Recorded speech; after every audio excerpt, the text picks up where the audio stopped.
સૌને નમસ્કાર. આપ બધાને જાણ હશે કે ભારતના ચૂંટણી પંચ નવી દિલ્હી દ્વારા 27/10/2025થી સ્પેશિયલ ઇન્ટેન્સિવ રિવિઝન જે છે એટલે કે ખાસ સઘન સુધારણા કાર્યક્રમની જાહેરાત કરવામાં આવી છે. તારીખ 4 નવેમ્બર 2025થી 14 ડિસેમ્બર 2025 દરમિયાન તમામ જેટલા પણ ઇનોમરેશન ફોર્મ હતા આનું સમયગાળો નક્કી કરવામાં આવ્યું છે.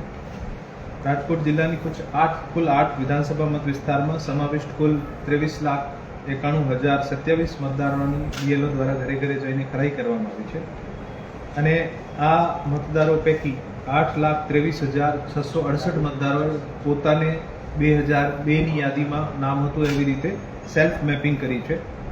10,06,117 મતદારે પોતાના રિલેટિવ સાથે પ્રોજેની મેપિંગ જેને કહેવાય છે આ કરવામાં આવ્યું છે. 2,25,512 મતદારોનું મેપિંગ થયું નથી, મતલબ કે આ 2002ની યાદી અથવા પોતે અથવા પોતાના ફેમિલી રિલેટિવ સાથે આનું પ્રોજેની સાથે મેપિંગ થયું નથી.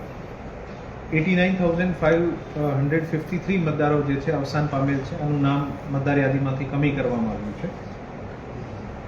58,942 મતદારો જે છે સ્થળ ઉપર મળી આવ્યા નથી, જેથી તેનું નામ પણ ડ્રાફ્ટ મતદાર યાદીમાંથી કમી કરવામાં આવ્યું છે. અને 1,69,135 મતદારો કાયમી સ્થાનાંતરણ થયેલા છે, જેથી આનું નામ પણ ડ્રાફ્ટ યાદીમાંથી કમી કરેલું છે. 10,736 મતદારો ડુપ્લિકેટ હતા, આને કારણે આનું નામ કમી થયું છે. અને 7,304 અન્ય મતદારો છે જે બીએલઓ ગમે તેમ રીઝન ઉપર ગયા હશે અને બીએલઓ દ્વારા ના પાડી હશે અથવા સહકાર નહીં આપ્યો હશે અથવા ફોર્મ ફાડી દીધા, અમુક પણ કિસ્સાઓ બન્યા છે. તો આ તમામના પણ નામ કમી કરવામાં આવે છે, જેથી આ તમામ જેટલા પણ મેપિંગ થયા છે અને જે નામ કમી કરવામાં આવ્યા છે આના પછી જે છે છેલ્લે આજે આ મતદાર યાદી જે છે આ ડ્રાફ્ટ યાદી, કાચી યાદી જેને કહેવાય, આ પ્રસિદ્ધ કરવામાં આવી રહી છે. આ ડ્રાફ્ટ યાદી ઉપર જેટલા પણ નો મેપિંગ વાળા છે, જેનું મેપિંગ નહીં થયું, આ તમામને ઈઆરઓ દ્વારા નોટિસ ઇસ્યુ કરવામાં આવશે. નોટિસ ઇસ્યુ કરીને આના જવાબ લેવામાં આવશે. આ લોકોની જ્યાં સુધી પ્રોજેની અથવા પોતાના સેલ્ફ સાથે મેપિંગ થતી હશે તો આ પણ કરાવશે અને પછી એક નિર્ણય ઉપર આવશે કે આ મતદારોની યાદીમાં રાખવાના થાય છે કે નથી.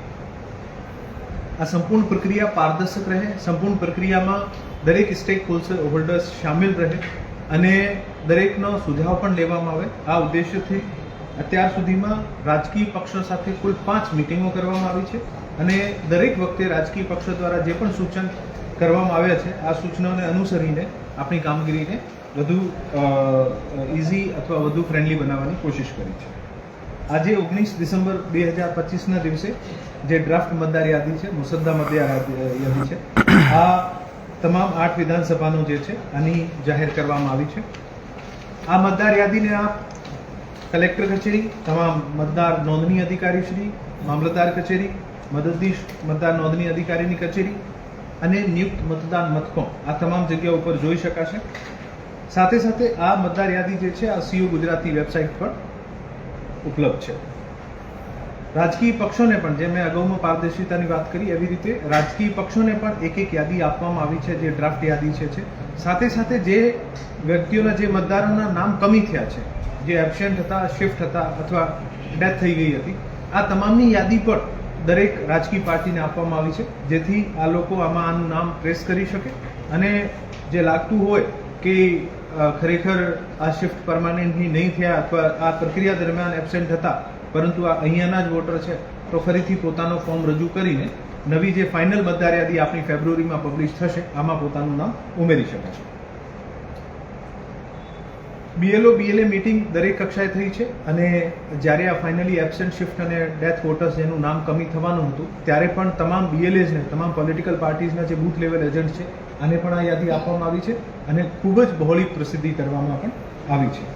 હવે પછી આજે 19 ડિસેમ્બરથી લઈને 18 જાન્યુઆરી 2026 સુધી કોઈ પણ નવા ફોર્મ હોય, હક દાવા અથવા વાંધા અરજી જે છે આ કરી શકાશે. તારીખ 19/12/2025 થી લઈને 10 ફેબ્રુઆરી 2026 સુધી નોટિસનો તબક્કો રહેશે. નોટિસ ઇસ્યુ કરવી, ચકાસણી કરવી, સુનાવણી કરવાની આ તમામ પ્રક્રિયા આ દરમિયાન હાથ ધરાશે. જે પણ 1/1/2026 જે લાયકાત તારીખ છે આ 1 જાન્યુઆરી 2026 છે.